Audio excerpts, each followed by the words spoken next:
अखिल भारतीय विद्यार्थी परिषद के प्रदेश सहमंत्री अभिनव चौधरी ने कहा है कि परिषद द्वारा स्कूल शिक्षा बोर्ड में किए गए शांतिपूर्वक प्रदर्शन पर झूठी एफआईआर बनवाई जा रही है और विद्यार्थियों के भविष्य पर तलवार लटकाने का काम किया जा रहा है।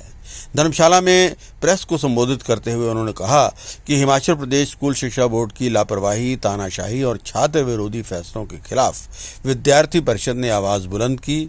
उस समय टेट से संबंधित पेपरों की तरफ हमारा कोई ध्यान नहीं था, जबकि प्रदर्शन के दौरान टेबल थपथपाना अपराध नहीं बल्कि प्रदर्शन का एक हिस्सा माना जाता है।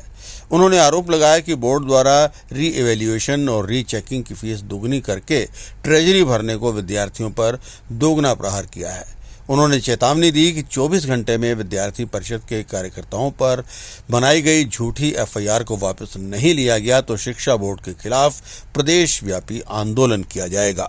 सबसे पहले रिकॉर्ड के लिए आपका नाम। नमस्कार, अभिनव चौधरी, प्रदेश सह मंत्री अभावी हिमाचल प्रदेश। आज आपने प्रेस कॉन्फ्रेंस की है, किस मुद्दे पर? आप देख सकते हैं कि प्रदेश की सरकार जो है वर्तमान में उसकी क्या स्थिति है, प्रदेश की क्या स्थिति है। प्रदेश में जो कानून व्यवस्था है वो पूरे तरीके से चरमराई है। ट्रेजरी की हम बात करें तो पूरे प्रदेश में वित्तीय संकट मंडरा रहा है।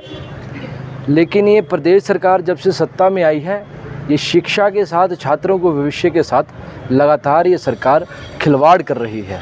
जब से सरकार सत्ता में आई है, ये कॉलेजेस को डीनोटिफाई कर रही है, स्कूल्स को डीनोटिफाई कर रही है।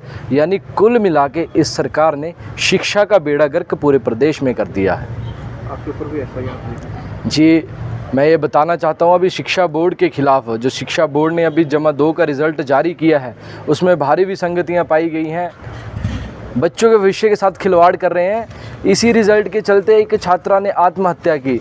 विद्यार्थी परिषद आत्महत्या करने की कोशिश की, वो टांडा मेडिकल कॉलेज में वो एडमिट रही और वो छात्रा जो है उसने जीवन की जंग लड़ के अभी कल ही वो वापस घर लौटी है। लेकिन उसके मानसिक उसके ऊपर क्या तनाव पड़ा होगा। तो ये शिक्षा बोर्ड सोच रहा है कि ये विद्यार्थी परिषद के कार्यकर्ताओं को एफआईआर के माध्यम से डराएगा, धमकाएगा। लेकिन विद्यार्थी परिषद हमेशा शांतिपूर्वक धरना प्रदर्शन करती है। हमारा डेलीगेशन सिर्फ और सिर्फ एक मेमोरेंडम देने जो है वो सचिव जी को गया था। लेकिन जब 60 से 70 कर्मचारी जो शिक्षा बोर्ड के विद्यार्थी परिषद के कार्यकर्ताओं को रोकने लगे तो मजबूरन विद्यार्थी परिषद को ताले तोड़ के अंदर जाना पड़ा। और ये जो प्रदेश की सरकार के दबाव से ये हमारे ऊपर एफआईआर की बात कर रहे हैं, तो विद्यार्थी परिषद के कार्यकर्ता, मैं शिक्षा बोर्ड को, प्रदेश सरकार को बताना चाहता हूँ कि गिरफ्तारियों से डरता नहीं है। आप कीजिए कितनी गिरफ्तारियां करनी है, लेकिन विद्यार्थी परिषद निरंतर और निरंतर छात्र हित की लड़ाई लड़ता आया है, लड़ता था और लड़ता रहेगा। क्या मांग करेंगे?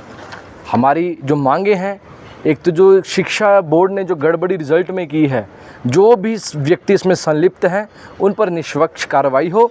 साथ में जो फीस बढ़ोतरी इन्होंने की है, 100% जो फीस बढ़ोतरी है, जो रीचेकिंग की फ़ीस 400 से 800 कर दी है, रिवैल्यूएशन की 500 से 1000 और एसओएस की फ़ीस जो है वो 3000 कर दी है। तो हमारा शिक्षा बोर्ड को ये आग्रह भी है। और अब मैं कहना चाहूँगा कि हमारी चेतावनी है कि अगर इन जो हमने 24 घंटे का अल्टीमेटम दिया था, आप अगर इस निर्णय को वापस नहीं लेते हैं तो विद्यार्थी परिषद उग्र आंदोलन करेगी, जिसका जिम्मेदार ये प्रदेश सरकार और ये शिक्षा बोर्ड होगा। एनएसयूआई के द्वारा भी पिछले कल प्रेस वार्ता की गई थी। उन्होंने कहा कि अखिल भारतीय विद्यार्थी परिषद का जो रवैया था विरोध प्रदर्शन का, वो निंदनीय है। क्या करेंगे? देखिए, पिछलग्गू छात्र संगठन, हम देखें कैसे उन्होंने कल प्रेस वार्ता की।